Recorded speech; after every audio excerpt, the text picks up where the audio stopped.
Genesis chapter 31. Jacob heard what Laban's sons were saying. Jacob has taken everything our father owned, they said. He has gained all this wealth from what belonged to our father. Jacob noticed that Laban's feeling towards him had changed. Then the Lord spoke to Jacob. He said, "Go back to your father's land and to your relatives. I will be with you." So Jacob sent word to Rachel and Leah. He told them to come out to the fields where his flocks were. He said to them, "I see that your father's feelings towards me have changed, but the God of my father has been with me. You know that I have worked for your father with all my strength, but your father had cheated me. He has changed my pay 10 times. In spite of everything that's happened, God has not let him harm me." Sometimes Laban would say, "The speckles one will be your pay." Then all the flocks had little ones with speckles. All other times he would say, "The striped ones will be your pay." Then all the flocks had little ones with stripes. So God has taken away your father's livestock and given them to me. Once during the mating season, I had a dream. In my dream, I looked and saw male goats mating with a flock. The goats had stripes, speckles, or spots. The angel of God said to me in the dream, "Jacob." I answered, "Here I am." He said, "Look around you. See the male goats mating with the flock. All of them have stripes, speckles, or spots. That's because I have seen everything that Laban has been doing to you. I am the God of your Bethel. That is where you poured olive oil on a secret stone. There you made a promise to me. Now leave this land. Go back to your own land." Rachel and Leah replied, "Do we still have any share of our father's property? Does our father think of us as outsiders? First he sold us. Now he has used up what he was paid for us. All the wealth God took away from our father really belongs to us and our children. So do what God has told you to do." Then Jacob put his children and wives on camels. He drove all his livestock ahead of him. He also took with him everything he had acquired in Padan Aram. He left to go to his father Isaac in the land of Canaan. Laban had gone to clip the wool from his sheep. While he was gone, Rachel stole the statues of the family gods that belongs to her father. And that's not all. Jacob tricked Laban, the Aramean. He didn't tell him he was running away. So Jacob ran off with everything he had. He crossed the Euphrates River and he headed for the hill country of Gilead. On the third day, Laban was told that Jacob had run away. He took his relatives with him and went after Jacob. 7 days later, he caught up with him in the hill country of Gilead. Then God came to Laban the Aramean in the dream at night. He said to him, "Be careful, do not say anything to Jacob, whether it's good or bad." Jacob had set up his tent in the hill country of Gilead. That's where Laban caught up with him. Laban and his relatives camped there too. Laban said to Jacob, "What have you done? You have tricked me. You have taken my daughters away like prisoners of war. Why did you run away in secret and trick me? Why didn't you tell me? Then I could have sent you away happily.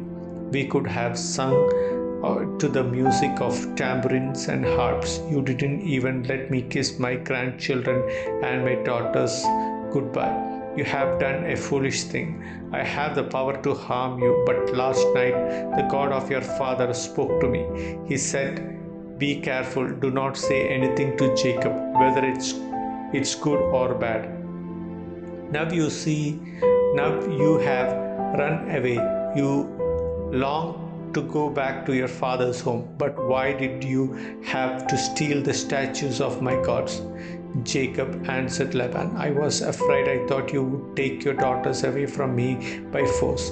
But if you find anyone who has the statues of gods, that person will now not remain alive. While our relatives are watching, look for yourself. See if there is anything of yours here with me. If you find anything belongs to you, take it." But Jacob didn't know that Rachel had stolen the statues. So Laban went into Jacob's tent and Leah's tent. He went into the tent of their two female servants, but he didn't find anything. After he came out of Leah's tent, he entered Rachel's tent. Rachel was the one who had taken the statues of Laban's family gods. He had put them inside her camel's saddle. She was sitting on them. Laban searched the whole tent, but he didn't find anything. Rachel said to her father, "I am sorry, sir, I cannot get up for you right now, but don't be angry with me. I am having my monthly period." So he searched everywhere but couldn't find the statues of his gods. Jacob was very angry with Laban. "What is my crime?" he asked. "What have I done to you that you hunt me down like this? You have searched through all my things. What have you found that belongs to your family? Put it here in front of your relatives and mine. Let them decide between the two of us. I have been with you for 20 years now. The little ones of your sheep and goats were not dead when they were born. I haven't eaten rams from your flocks. I didn't bring you animals torn apart by wild beasts. I made up for the loss myself. Also you made me pay for anything stolen by day or night.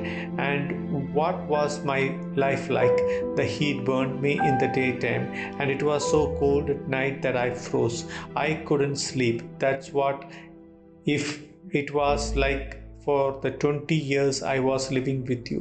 I worked for 14 years to marry your two daughters. I worked for 6 years to get my share of your flock. You changed my pay 10 times, but the God of my father was with me. He is the God of Abraham and the God of Isaac worshipped. If he had not been with me, you would surely have sent me away without anything to show for all my work. But God has seen my hard times. He has seen all the work my hands have done. So last night he warned you." Laban answered Jacob, "The women are my daughters. The children are my children. The flocks are my flocks. Everything you see is mine. But what can I do today about these daughters of mine? What can I do about the children they have had? Come now, let's make a formal agreement. You and I, let it be a witness between us." So Jacob set up a stone as a way to remember. He said to his relatives, "Get some stones." So they took stones and put them in a pile, and they ate there by it.